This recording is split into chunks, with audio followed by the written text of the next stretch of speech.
Alegrei-me quando me disseram, vamos à casa do Senhor. Muito bom dia, que a graça e a paz do nosso Deus nessa manhã alcance a tua vida, a tua família, o teu coração. Que todos os teus planos, sonhos e projetos que você acordou nessa manhã, coloca nas mãos de Deus e permita que Ele conduza a tua vida em toda e qualquer circunstância. Tenha certeza que no final do dia, ao voltar para casa, você contará as bênçãos às outras pessoas do quanto Deus foi bom, maravilhoso para a tua vida.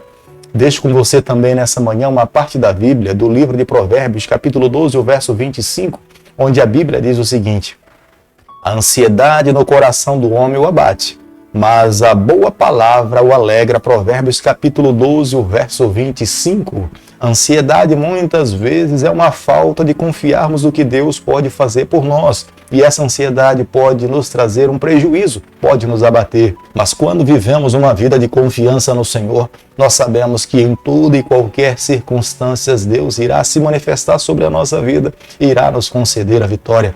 Portanto, marchemos com fé, saiamos da nossa casa com segurança que Deus estará ao nosso lado e vai nos conceder a vitória. A cada dia nesse canal nós estudamos um capítulo da palavra do Senhor. E nessa manhã eu convido você a ter nas mãos a palavra de Deus no livro de Salmo, capítulo 78, o versículo 1. Escutai, povo meu, a minha lei, prestai ouvido às palavras da minha boca. O salmo que nós estaremos estudando nessa manhã é atribuído à autoria de Asaf.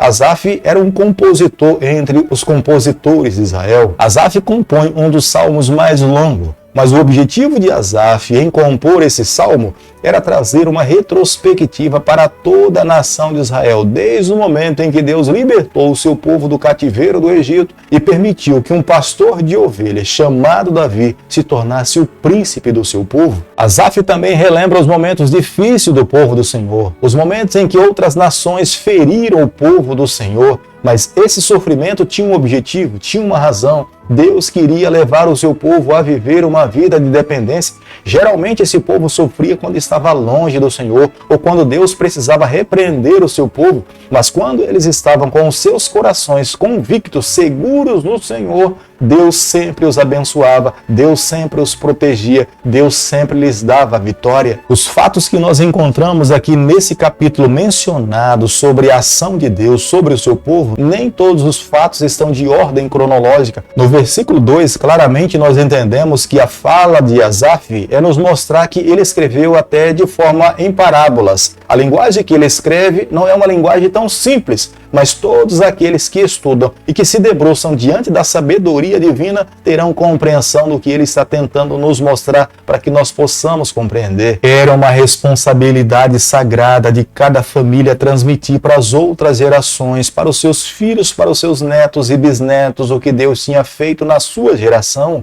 Portanto, tudo o que Deus fez lá no Egito, os pais eram responsáveis para ensinar os seus filhos a respeito dessa verdade. Era a única maneira que Deus tinha para que as outras gerações pudessem ter entendimento da bondade e da grandeza de Deus. Se os pais não tivessem a responsabilidade de transmitir para os seus filhos essas verdades, como é que essas crianças poderiam saber de um Deus grandioso, poderoso, que um dia voltaria aqui a essa terra para resgatar o seu povo? No versículo 9 do capítulo que nós estamos estudando, nós encontramos aqui o nome de uma tribo sendo mencionada, que é a tribo de Efraim. Possivelmente Asaf tenha mencionado o nome da tribo de Efraim, porque essa tribo nesse período era a tribo mais numerosa, era a maior tribo, era a tribo de maior influência.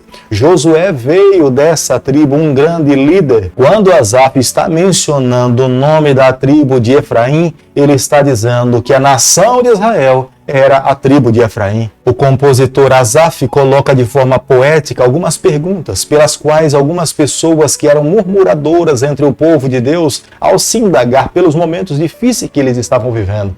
Se Deus tinha trazido o seu povo do cativeiro do Egito, os mantido pelo deserto, por que é que o povo cananeu oprimia o povo de Deus? sendo que Deus tinha lhes dado todos os motivos para que esse povo pudesse confiar nele. Se eles crescem nesse Deus, eles venceriam todas as ações, mas do porquê que nesse momento eles não estavam conseguindo prevalecer diante do seu povo. E ele começa a lembrar o seu povo dos feitos do Senhor. Há muitos milagres que Deus realizou no meio do seu povo para se manifestar como um ser de um Deus digno de toda a confiança de todos os israelitas. Esse Deus fez com que caísse do céu o pão dos anjos, o maná.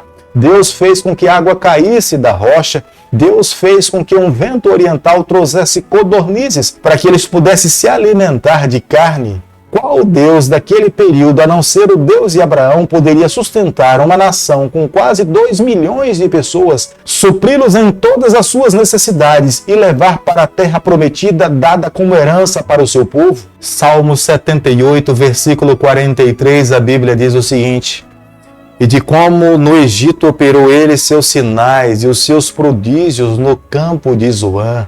O salmista Asaf, nesse momento, ele traz à memória de todo israelita as lembranças, a maneira pela qual Deus libertou o seu povo do cativeiro do Egito. Foi com mão poderosa, foi através das pragas que caíram sobre os egípcios que eles reconheceram que Deus era Deus e libertaram o povo do Senhor. Deus tinha libertado o seu povo da nação mais poderosa daquela época. Deus tinha se manifestado para mostrar para todos os povos que Ele é Deus, que somente Ele é digno de todo louvor, de toda adoração, e que o Deus Israel era detentor do nome desse Deus. Mas a nação de Israel estava sendo comparada com um arco que não conseguia lançar a flecha no seu devido alvo.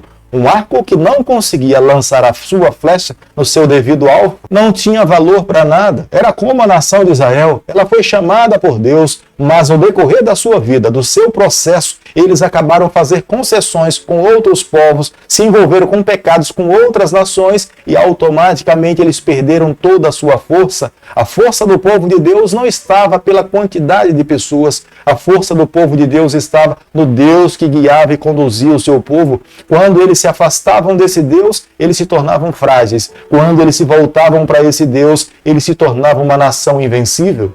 Por cerca de 300 anos, a arca que representava a presença de Deus permaneceu em Siló, a 16 quilômetros de Betel, mas ela foi levada pelos filisteus para a sua terra. Depois, então, quando os israelitas a recuperaram, ela não mais voltou para Siló, mas ela foi diretamente levada para Jerusalém. O salmista Asaf, de forma poética, ele se preocupa em descrever como o povo de Deus foi destruído pelos seus adversários. Jovens foram mortos, moças foram violadas, sacerdotes foram mortos, a casa do Senhor foi destruída. Que desolação, que coisa triste uma nação ser destruída pelos seus adversários, não porque os outros povos fossem mais fortes, mas porque esse povo abandonou o Senhor. E quando um povo que serve a Deus, que é fiel ao Senhor, abandona o seu Deus, eles se tornam vulneráveis. E o salmista Asaf usa uma expressão em figura de linguagem, falando em parábola, que Deus agora despertou do seu sono e passou a cuidar do seu povo. Deus chamou um pastor de ovelhas de trás da sua manada de ovelhas para cuidar do seu povo. Chamou o rei Davi e o colocou como sendo o príncipe da nação de Israel. Davi tinha pleno entendimento de uma coisa: ele estava sentado no trono, mas quem de fato conduzia a nação de Israel era Deus. Ele era um representante do Senhor.